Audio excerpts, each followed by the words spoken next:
नमस्कार मित्रों, शोधार्थी जीएस क्लासेस में आपका स्वागत है। आज हम एक नए टॉपिक पर चर्चा करेंगे। वो है आपका अर्थ के आधार पर वाक्यों के भेद। इसके पहले हम रचना के आधार पर या प्रयोग के आधार पर वाक्यों के भेद हम देख चुके हैं, जिसमें से साधारण वाक्य, सरल वाक्य, मिश्र वाक्य और संयुक्त वाक्य हमने 3 प्रकार के देखा था। आज हम देखेंगे अर्थ के आधार पर वाक्यों के भेद। तो आइए देखते हैं। तो सबसे पहले अगर अर्थ के आधार पर बात की जाए तो कोई एक ऐसा वाक्य जिसमें कोई ना एक अपना एक अर्थ देता हो तो उसको कह सकते हैं कि वो अर्थ के आधार पर वाक्य का भेद होगा। तो यहाँ टोटल अगर संख्या देखी जाए तो इसकी संख्या कितनी हो जाएगी? 8 हो जाएगी। कितनी संख्या है? 8। अर्थ के आधार पर वाक्यों के कितने भेद हो जाएंगे? 8 हो जाएंगे। अगर रचना के आधार पर पूछे तो कितने हो जाएंगे? 3 प्रकार के। या प्रयोग के आधार पर अगर आपसे पूछे तो कितने हो जाएंगे? 3 प्रकार के। ठीक है, तो ये आइए 8 प्रकार देख लेते हैं। पहला है विधानवाचक या साधारण वाक्य। विधानवाचक या साधारण वाक्य एक ऐसे ही साधारण सा वाक्य होता है, जैसे तुम विद्यालय जाते हो, मैं खाना खाता हूँ। ठीक है, उसने किताब पढ़ ली है। तो ये एक प्रकार से साधारण वाक्य होते हैं। जैसे हम यहाँ पर लिख सकते हैं राम खाना खाता है। ये वाक्य दिया हुआ एक साधारण सा वाक्य है, उसको विधानवाचक वाक्य भी कहते हैं। देखो यहाँ पर भी कोई दिक्कत नहीं आनी है। मेन आपको ये पढ़ना, यानी कि 7 तो पढ़ने ही नहीं है। ठीक है, मेन आपका यही संकेतवाचक है। बाकी तो आप उसके नाम से ही पता कर लेंगे कि ये क्या है, उसका उत्तर आप आसानी से निकाल पाओगे अगर ऑप्शन में दिए हैं तो यहाँ पर हम देखें निषेध को एक और इसको नाम कहते हैं, इसको कहते हैं नकारात्मक वाक्य। क्या कहते हैं? नकारात्मक वाक्य या नेगेटिव सेंटेंस। ठीक, तो नकारात्मक वाक्य में क्या होता है? कार्य के ना करने का बोध होता है। जैसे वह खाना नहीं खाएगा या वह खाना नहीं खाता है, तो वह खाना नहीं खाता है। ठीक है, नहीं खाता है। वह नहीं पढ़ेगा, उसने आज पढ़ाई नहीं की, वह आज बाजार नहीं जाएगा, रीमा गाना नहीं गा रही है। इस तरीके से जो है नकारात्मक वाक्य आप आसानी से पहचान जाएंगे। आज्ञावाचक आज्ञा दी जा रही होती है, जैसे दरवाजा बंद करो। जैसे दरवाजा बंद करो। ठीक है, इस तरीके से हो गया। इसके अलावा कहा जाता है बहुत सारे आज्ञा सूचक वाक्य होते हैं, जैसे कि वहां पर बैठ जाओ। ठीक है, या मुझे 4 रोटी चाहिए, या दीजिए। तो ये आज्ञावाचक हो जाएंगे, आज्ञा से संबंधित है। प्रश्नवाचक, इसमें प्रश्नवाचक चिन्हों का प्रयोग होता है, प्रश्नों का बोध होता है। जैसे अब प्रश्नवाचक वाक्य में 2 प्रकार के हो सकते हैं। एक में प्रश्नवाचक शब्द बीच में भी हो सकता है और पहले भी हो सकता है। जैसे क्या तुम मुझसे नाराज हो। तो ये जो है एक प्रकार का क्या तुम मुझसे नाराज हो। तुम कहाँ रहते हो, तो इस तरह से बीच में आ गया।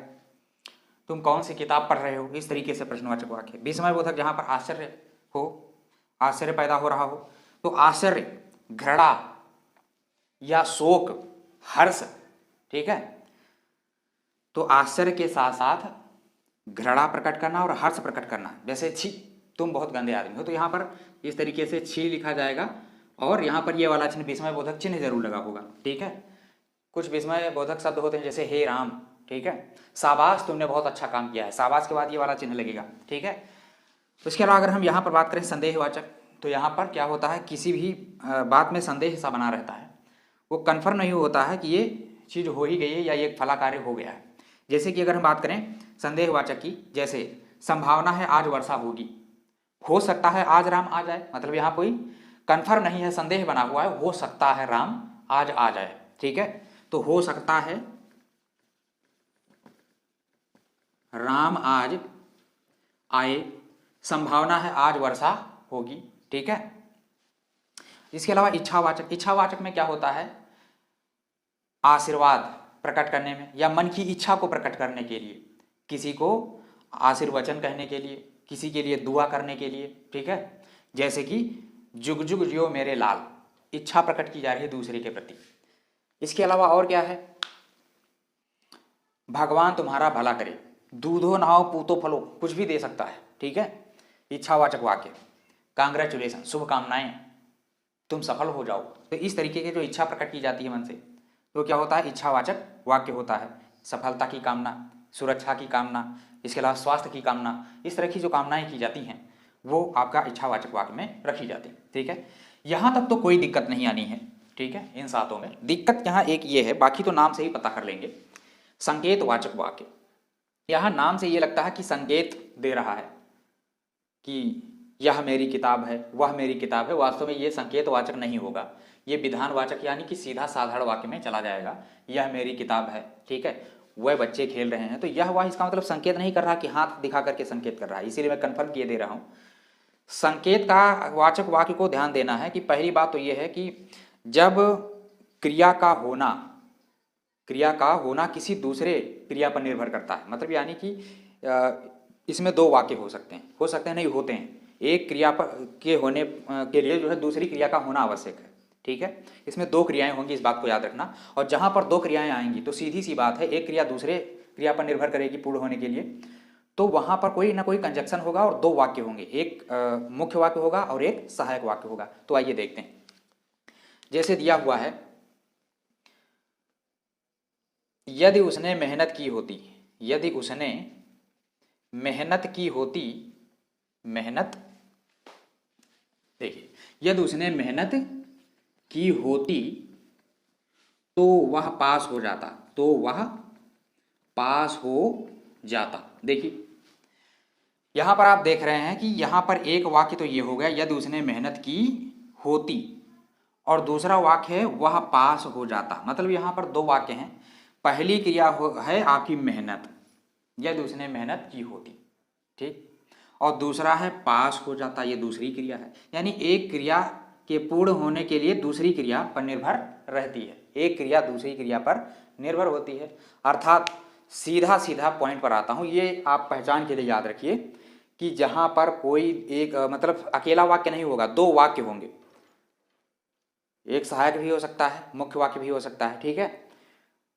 तो दो वाक्य होंगे और किसी न किसी कंजक्शन से जुड़े होंगे, मतलब संयोजक से जुड़े होंगे।